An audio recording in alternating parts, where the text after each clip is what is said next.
नमस्कार प्रिय दर्शकों, आज के इस कार्यक्रम में हम चर्चा करने जा रहे हैं तुला राशि वाले जातकों के लिए अप्रैल का महीना कैसा रहने वाला है। आपका स्वास्थ्य, धन दृष्टिकोण, भाग्य, शिक्षा, यात्रा, दाम्पत्य जीवन और प्रेम संबंधों की स्थिति किस प्रकार अप्रैल के महीने में आपके सामने प्रदर्शित होगी, यही अग्रिम जानकारी लेकर आज आपके सामने उपस्थित हुआ हूं। और जब नियर फ्यूचर को आप ग्रह गोचरी आधार पर समझ लेते हैं तो किसी भी प्रकार की प्लानिंग को करना आपके लिए बड़ा ही सहज हो जाता है। एक एक कर समझते हैं स्वास्थ्य दृष्टिकोण की स्थिति सर्वप्रथम स्थिति में आपके लिए क्या संकेत दे रही है। तो आपके लग्न के स्वामी होते हैं शुक्र महाराज। कहाँ विराजित रहेंगे?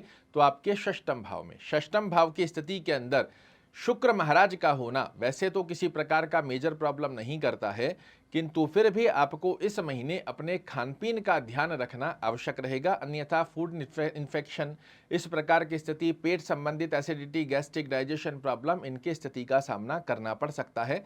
तो अपने खान पीन की स्थिति का थोड़ा सा ध्यान रखने की आवश्यकता रहेगी।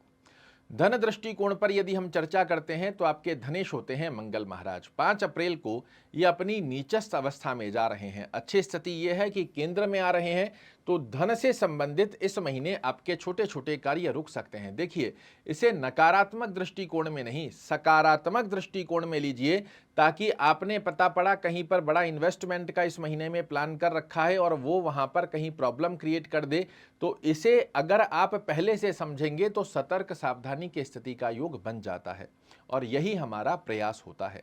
तो इस महीने धन दृष्टिकोण में यदि कहीं बड़ा इन्वेस्टमेंट करने पर आप विचार कर रहे हैं, किसी से लेन देन की स्थिति पर विचार कर रहे हैं, तो इस महीने में ये कार्य रुकते हुए भी दिखाई देंगे और मेरा सजेशन रहेगा आपको करना भी नहीं चाहिए।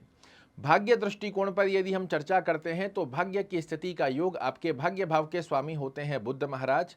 षष्टम भाव में नीचस्थ अवस्था में बने हुए हैं, हालांकि इनकी नीच भंग राजयोग भी बन रहा है, तो फिर भी मैं आपको कहूंगा कि भाग्येश का नीचस्थ अवस्था में होना इस महीने में आपको भाग्य भरोसे नहीं, कर्म भरोसे अपने क्षेत्र में आगे बढ़ना होगा। भाग्य भरोसे स्थिति में यदि कर लेंगे हो जाएगा, आज नहीं कल कर लेंगे, इन स्थितियों में यदि आप अटकने का प्रयास करेंगे तो कहीं ना कहीं आपके कार्य रुकने वाले हैं। इससे थोड़ा सा सतर्क रहेंगे, अपने कर्म क्षेत्र की एकाग्रचित्तता के साथ में लक्ष्य को साधने का प्रयास करेंगे, ये ज्यादा बेहतर होगा अपेक्षाकृत भाग्य भरोसे विराजित होना। विद्या दृष्टिकोण पर यदि हम चर्चा करते हैं तो विद्या भाव के स्वामी शनि महाराज आपके षष्टम भाव में जा रहे हैं। यहां से दृष्टि देंगे ये आपके द्वादश भाव पर। उन विद्यार्थियों के लिए ये बड़ी अच्छी अवस्था है जो विदेश में विद्या प्राप्त कर रहे हैं या करना चाह रहे हैं, विद्या के लिए विदेश जाना चाह रहे हैं, उनके लिए बहुत अच्छी है।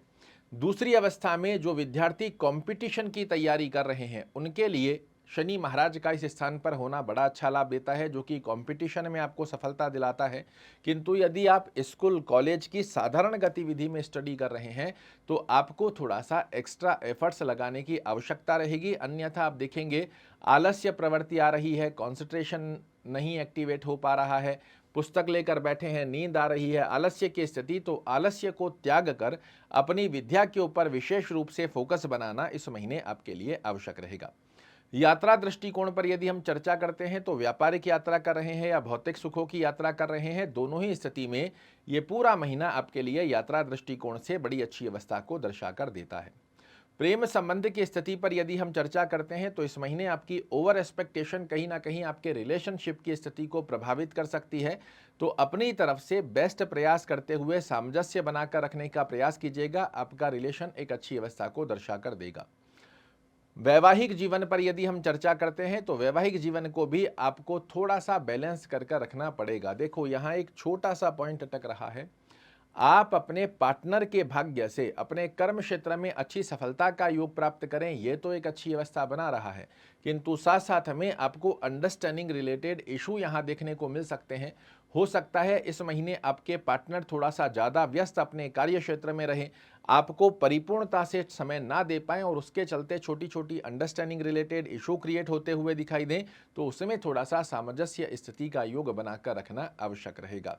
अन्यथा छोटा छोटा मनमुटाव एक स्ट्रेस को जनरेट करता है और वो स्ट्रेस यदि आपको नहीं चाहिए तो अपनी तरफ से अपने रिलेशन को बेस्ट बनाने का प्रयास कीजिएगा।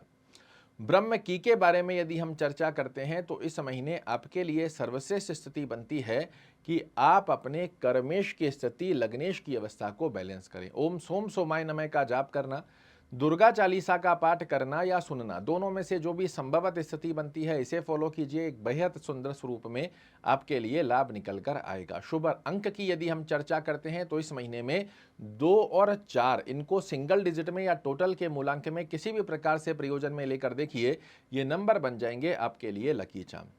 अगर शुभ दिवस की चर्चा करें तो इस महीने में कोई भी बड़ा शुभ कार्य करना चाह रहे हैं, सोमवार का यदि आप प्रयोजन करते हैं, शुक्रवार का यदि आप प्रयोजन में लाते हैं, ये आपके लिए सफलता के बड़े अच्छे रास्ते खोलते हुए पाए जाएंगे। ये महीना तुला राशि वाले जातकों के लिए सामान्य अवस्था को दर्शा कर दे रहा है। कुछ बड़े फाइनेंशियल स्थिति के संबंधित डिसीजन नहीं लेने चाहिए। कोई बड़ी प्रॉपर्टी वगैरह के अंदर इन्वेस्टमेंट करने की स्थिति पर विचार करें तो इस महीना थोड़ा रुकिए।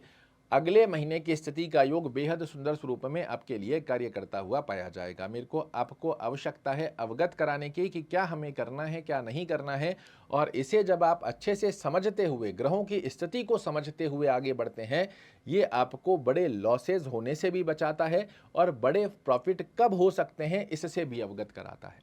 आशा करता हूं मेरे द्वारा दी गई ये जानकारी आपको पसंद आएगी। कल फिर से एक नई जानकारी लेकर आपके सामने उपस्थित होऊंगा। तब तक के लिए नमस्कार।